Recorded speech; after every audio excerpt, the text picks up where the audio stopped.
everyone, it's a house cleaning day, and as you can see that this is my collection.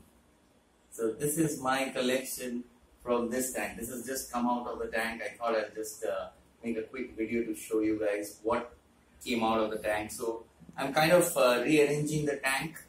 So and there's my wifey taking a video, so I just can't keep my hands a little clear out here. So as you can see that most of the things have come out of the tank, so I'm going to rearrange it, and then we'll have a look and see how it looks. So it's an exciting thing.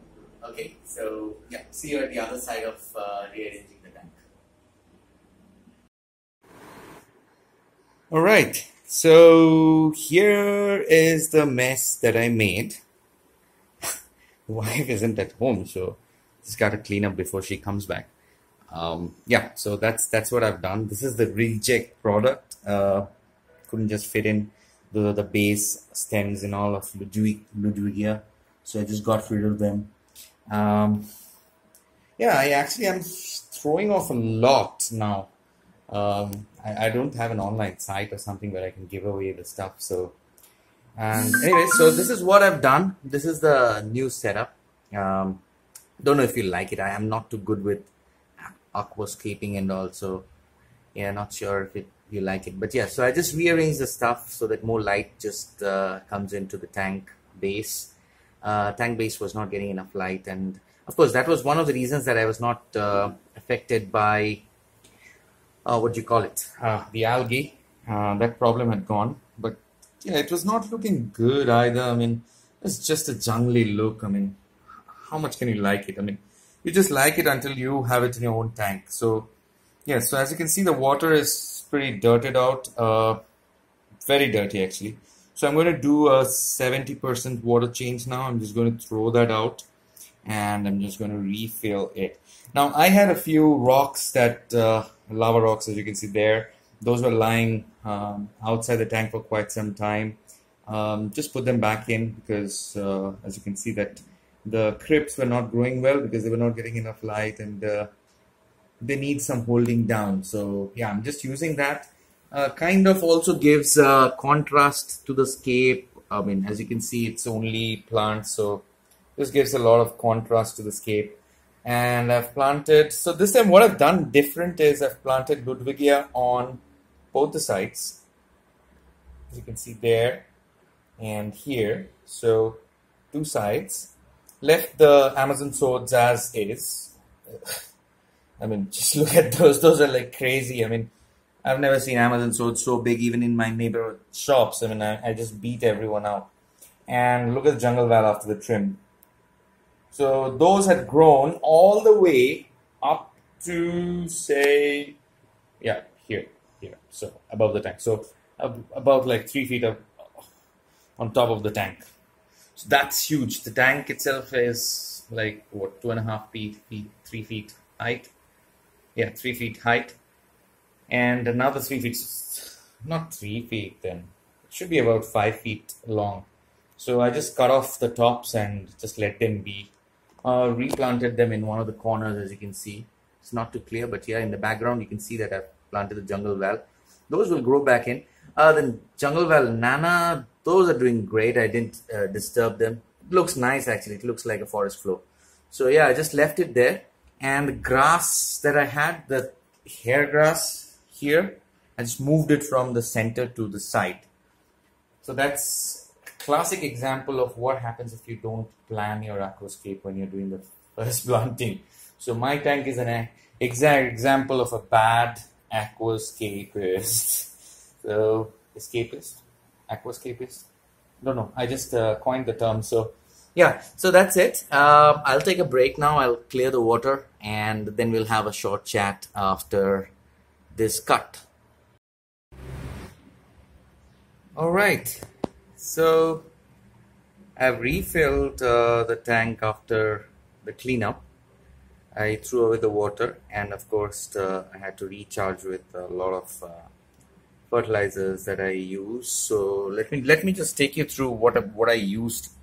So what I used was a product which is similar to the product from Flourish. So this is for macro elements. So it supplies, as you can see, nitrogen, phosphorus, and potassium. So basically NPK in liquid form. That's a 100 ml bottle, and as you can see, it says that you have to dose. Let's see if it focuses. So it says 5 ml per 100 liters once a week.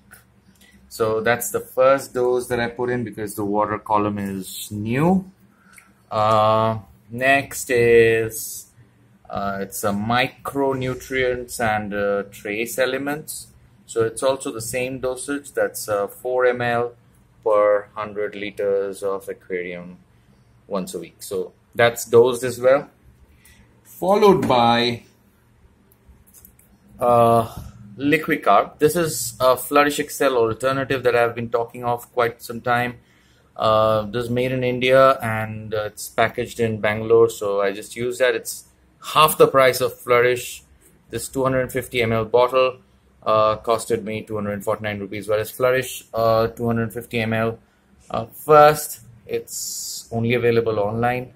Some stores keep it, and if you get it, you have to pay around 500 bucks. So that's nearly double the price that I paid, and this is exactly the same. It has the same effect. Not sure what he is made with, if he has got the patent. Not sure. I don't want to get him into trouble, but yeah. So he's not paying me, so yeah, definitely I'm using it, so I can talk about it. So it's a liquid carb that he calls it, and it's half the price of Flourish, doing just a good enough job. Followed by Flourish Nutrition. This is what I use. I got a bottle. This was one of the last that my retailer had, and I got it. And it's the same old Flourish Nutrition comprehensive supplement for the planted tank. So that's it. It has all the things, but in a more balanced way. So I dosed about 2 capfuls, which is like 20 ml for the tank, just to start. I know I could have dosed a little more because that's what they say here in the instructions. But yeah, I think it's good enough because I've dosed the others separately. So I just keep the Flourish handy. I mean, you might think that why do I have a supplement when I'm actually dosing everything separately? But yeah, Flourish is Flourish. I have kind of a trust for the brand, and looking at the tank, you would know that yeah, that's what made me what I am now. So yeah, I have to be thankful to Flourish for all the help that it's done. I don't have a CO2, if you know. I just use a DIY system. I don't use the automated one or the CO2 from the tank. So I have to depend on a lot of these items. And looking at my tank, you know that, I mean, that's not the end of the world, right? You can survive by not paying a bomb to your aquarium shop, and yes, you can have good results. So that's what I've got here. As you can see, the fishes are fine. I'll get to know in a day. I really don't bother much about the water parameters because it's mostly good. It's kind of soft, so yeah, I just take it out of the well and use it. So that's there. So the angels, I think they wouldn't like it because they had kind of made their territories in the tank. Half the tank was for the kois, half the tank for the blue angel. So they're not happy. They have to set up their territories again. So yeah, there will be blood. There will be some fighting. And of course, so I also pointed the nozzle of the internal filter towards the center of the tank just to give it a more flow, because that's what I saw lacking last time when the Ludwigia had covered the tank completely, and there was no light which was reaching bottom, neither was there a flow because that was getting obstructed. So as you can see, there's a lot of debris on the top. Don't worry about it. I mean, when you do a change, it will be there and it'll clear off within a few hours time. So all my filters are running at full steam. They should clear off in this afternoon itself, and everything should be fine here. So what I noticed today was, don't know why, but I kind of find that I have less substrate. I mean, this is the same amount of substrate that I always had, or maybe it's getting used up, or it's not sure, man. I mean, I just have a doubt. I think I need more substrate now. So that's the next thing that I'm going to do. You can see that a lot of ups and downs are there in the substrate level.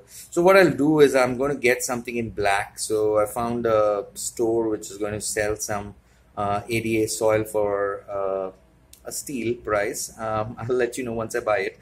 So yeah, so I'm going to get it from there, and I'm going to cover the aqua clay up with that. So it's going to be about 10 liters of ADA that I'm going to cover this aqua clay with.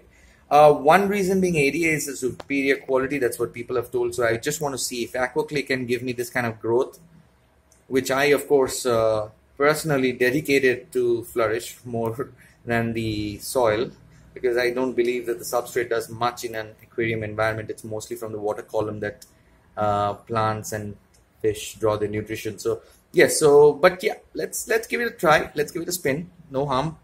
The other reason I'm going for it is because it gives a lot of contrast, because I've got a lot of different kind of greens here. If you notice, there's some bit of amount of red from the Ludwigia.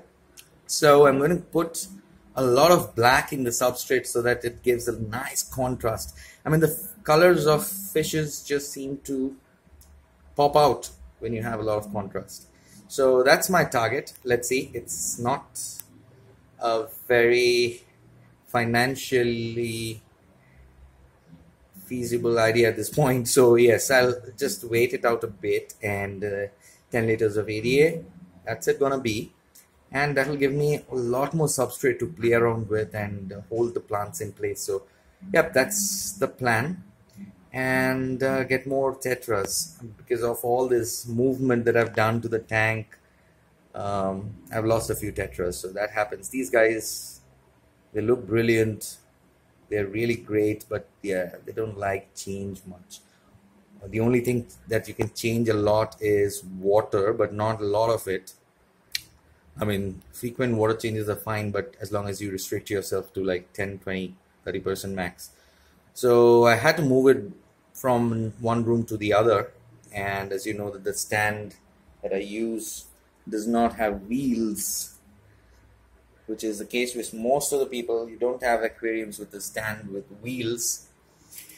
So I had to drain the water and had to get a friend to pull it to the other room. So that kind of affected the fish. So yeah, I lost a lot of tetras there. You would have seen my previous videos. I had so many tetras, so many cardinals, so many neons.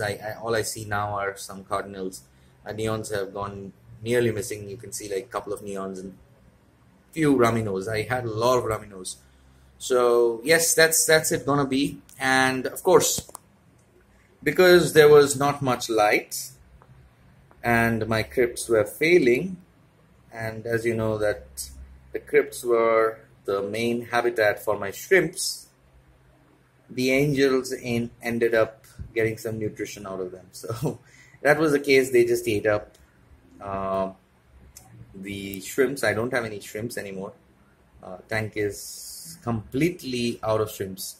So yes, that's the plan. So once I can grow the plants in a bit, because they've been moved today, so I need to grow them out a bit, and once they have grown out a bit more, next would be to get some shrimps and let them be there. I don't want to get rid of the angels. A friend has been like suggesting me to do that, but you know, when you grow them for quite some time, you really don't want to lose them. I mean, it's nature, man. I mean, some of the shrimps got to learn to like survive, so they have to. I'm giving them a lot of shade, cover, everything. So the next thing that they need to do is figure out their life, man. So yes, I will get some shrimps and I will dump them into the tank. I will not take the angels out. So that's the plan. And there is another promise that I'm going to make to myself today. That's to trim the Ludwigia. Yeah. Yes, I had mentioned in one of the other videos that I'm going to let it wild, see how it grows. I'm through it. I've seen that happen. It's a lot of pain. It took me about 2.5 hours to get this sorted. So it's a lot of work. I had to throw away a lot of Ludwigia. It hurts, man. I mean, I could have just trimmed them and given it off to friends in different intervals of time. Got a lot more people interested into the hobby by giving out free stuff, maybe on the internet. There's a website that I'm building now, so that's going to be live soon. It's called Science Aquarium. So It's not for e-commerce. It's a catalog site. So I'm just going to suggest you good products that you can buy and earn me some commission. So there has to be some way to get some money out of everything. I mean, nothing comes for free here. I mean, you have to understand that. I mean, if I'm uploading videos for free, I should get something in return. So if you're not subscribing, go buy from my site. So that's my advice to you. Go buy from Amazon. I'm an affiliate, so I'll put up all the links of all the products I use on the site with a lot of write-ups. So you can take your decision. You can make your choice. Just read through. It's a blog site. You don't have to pay me anything. So yeah, that's a plan. And the planter tank handbook, that's doing fine as well. That's there. That's on Amazon as well. So people are buying it. People are reading it. I'm going to put a link of that on the site as well and on this video. So tell me all about it. Not many of you are subscribing, although I see a lot of views, but I don't see subscribers. So not sure what is stopping you from doing that. Just the subscribe button. It's so simple. Just go for it. And if you go for it, I promise you much more videos in the future. Post your questions, post your responses. I'd like to hear from you. So thanks for watching, people. Enjoy rest of the day. Enjoy the weekend. Thank you.